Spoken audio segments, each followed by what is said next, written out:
මේ තවත් මොන්සායි පැලයක් මේ වගේම එකක් මම ඔයාලට පෙන්නලා තියෙනවා. ඒත් මේක මේ පැලේ මම ඊට වඩා පොඩි තැටියකට දාලා තියෙන බලන්න මේ පොඩි තැටියකට දාලා තියෙන පාසිත් හැදිලා තියෙනවා. හරියට වඩා පොඩි එකකට මේ දාලා තියෙන්නේ. ඔයාලට පේනවා ඇති. මේකෙත් යම් පෙනුමක් තියෙනවා. මේ අතු ටික කපලා මේ වැවිලා තියෙන්නේ ඔහේ පිළිවෙලක් නැතුව. මේ ටික මේ අතු අයින් කරලා දාපුවාම ආයේ මේ ලස්සනට දළු ටිකක් එනවා. ඔන්න බලා ගන්න මම මේ වැඩි ඔහේ ඇදිලා තියෙන අතු ටික අයින් කරන විදිය.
හරි. දැන් කපලා ඉවරයි අතු ටික. බලන්න මේ යම් පෙනුමක් තියෙනවා. මේක පාසිත් හැදිලා තියෙන මේ බලන්න.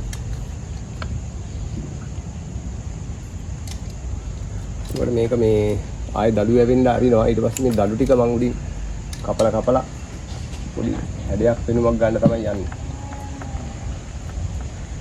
එහෙනම් මම හිතනවා ඔයාලට මේකෙන් යමක් ඉගෙන ගන්න ඇති කියලා. ඔයාලත් මේ වගේ පැලයක් හදන්න උත්සාහ කරන්න.